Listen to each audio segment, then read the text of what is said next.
Congress party అధికారంలోకి ఏ గడియలు వచ్చిందో గాని రైతుల సంతోషం కాదు పోన్రి.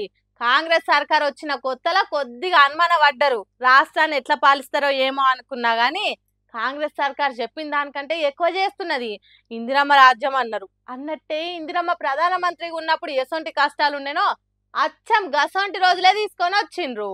చూడుండ్రి వాళ్ళ ఘనకార్యాలు ఎట్లున్నాయో. నిన్న వచ్చిండు, నిన్న కాగితాలు కొన్ని పడేసిండు, మళ్ళీ మళ్ళీ తీసుకున్నాం. ఇప్పుడు తీసుకుపోయి ఆడ పెడితే బెంచ్ మీద కానిస్టేబుల్ తెచ్చి మళ్ళీ నాకు ఇచ్చిండు. రేపు రండి అని అంటాను. గట్టిగా మా కామర్స్ కాగితాలు పడేసినా మళ్ళీ వేసుకొని చేతులు పట్టుకోవాలి. ఇస్తలేము అని అంటే ఇప్పుడు ఏం రేపు ఇస్తాం, రేపు రండి అంటారు. పట్టా కాగితాలు పట్టా పట్టుకొని రమ్మంటాడు, ఆధార్ కార్డు పట్టుకొని రమ్మంటాడు. పేనుకు పెత్తనం ఇస్తే నెత్తంతా కొరిగిందట. అగో గట్లనే ఉన్నాయి కాంగ్రెస్ సర్కార్ చేస్తున్న పనులని అంటూ రైతన్నలు. వచ్చి రాని వానలకు మొలిసి మొలవని చేనుకు ఎరువులన్న మంచి వేద్దాం అనుకుంటే అగో అవిటిని కూడా పరిస్థితి గిట్లున్నది. పస్తులు, పడిగాపులు, ఎదురు చూపులు, ఎప్పుడొస్తాయి యూరియా సంచులని నడుడే అవుతున్నదట. గుంపులు గుంపులుగా కూర్చున్న గుర్జ గింజంత యూరియా దొరకలేదట.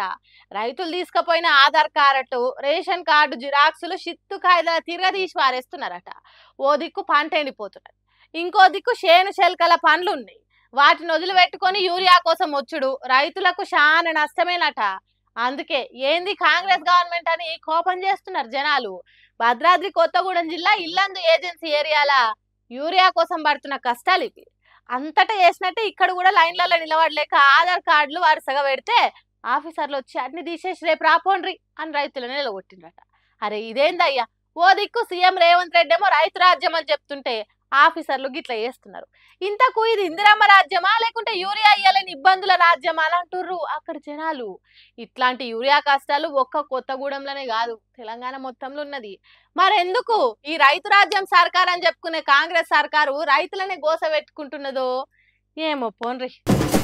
దాడులు, హత్యలు, కేసులు, తప్పుడు ప్రచారాలు, సోషల్ మీడియాల హేళన చేసుడు ఈ రోజులల్లా రాజకీయాలలో కామన్ అనే కాడికి వచ్చింది.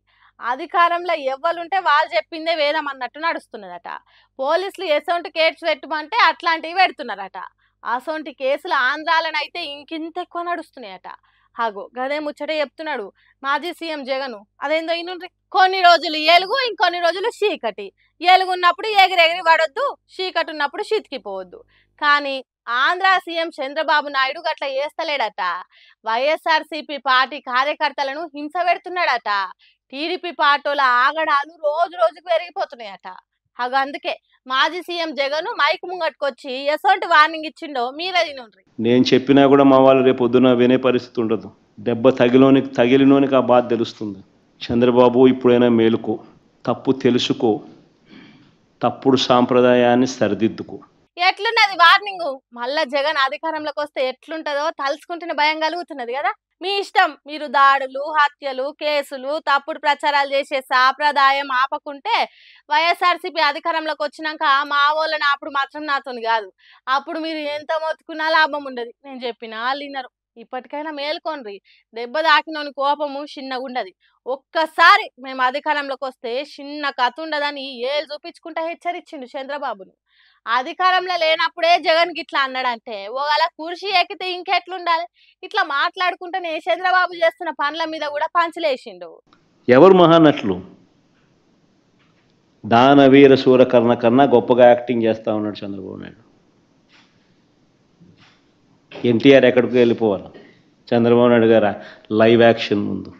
ఇగో గిట్లా ఏపీ సర్కార్ కు సీఎం చంద్రబాబు నాయుడుకు నొప్పి కలిగేటట్టు చెప్పిండు. అన్నేమో గాని మా ఓళ్ళు నేను చెప్పినా ఇనరానుడు మాత్రం బుసగొట్టే గిత్తల పగ్గాలు ఇడిచినట్టే ఉంటది అన్నట్టు చెప్పిండు. మరి ఏడు దాకా పోతుందేమో ఈ కథ.